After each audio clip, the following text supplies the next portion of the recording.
Hi everyone, this is about the pain that doesn't need to be fixed. Ultimately, our inner work, our things that we see as broken about ourselves doesn't need to be fixed because in quite an important sense, it's not even broken. It's just we don't understand it.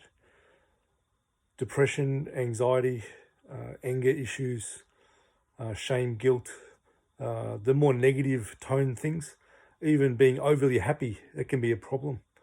Being overly optimistic all the time, you're not acknowledging the polarity of life. So in this world is both the darkest things that there could be here, and at the same time as the polarity of that is the lightest things that can be here. It's the duality, polarity of this world. So part of wholeness is experiencing, not necessarily experiencing all of it, but being able to hold space and recognize that there's some pretty dark stuff here, and there's some pretty dark stuff inside of us, and there's some really bright things inside of us too, and bright things in the world. So what if depression was nothing to do with an energy that's just there to drown you and to make your life worse? What if depression's there as a place that your mind goes when it needs to find some answers, and it just gets lost in it because it doesn't understand how to run that energy? And what if you understood how to use that depression energy? You could actually go into the depression consciously, find the answer, and come back out. What a mastership of emotion that would be. And what a mastership of an element of life that seems to be just part of what life is. It's an existential thing. Depression seems to be an existential thing. Because I see depression as an extremely valuable thing to my own psychology. It used to be something that would drown me and something that scared me. But now I'm okay. If I'm depressed, I still go to work. I know it won't influence other people in a bad way because I know how to work with it. And the days that I go to work and I'm somewhat depressed, I have some of the most amazing days with clients.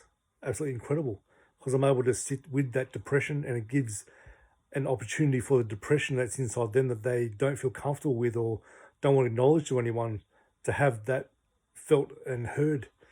And people are become extremely calm when the things inside they feel they can't reveal to other people, or they'll be judged by if they reveal it. That just for someone to hold space for that particular thing, there's a huge relief in the nervous system, massive relief.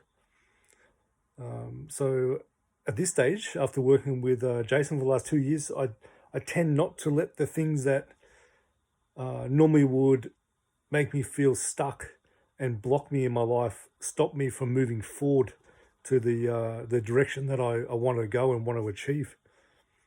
I use those emotions and those things that normally make me stuck to reconnect to myself even more, and to reconnect and actually give more fuel to my purpose.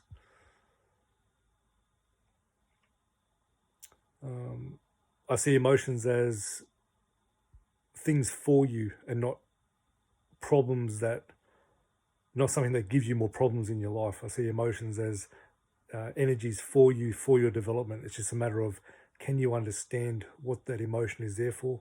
Can you understand why your mind goes to that place? And quite commonly, people's mind will go to depression because it needs to find an answer.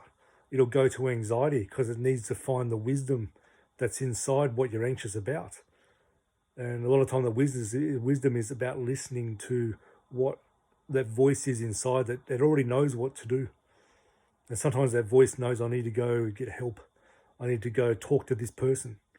And it may be a little bit scary to do, because it's forcing you in a way to be vulnerable. And the vulnerability is one of the scariest things for most people. But once you put those vulnerability pants on, more often, it's like that's something easy to do. And all of a sudden you've just unlocked keys to your own inner world, and essentially your own sense of freedom inside yourself. I hope that helps.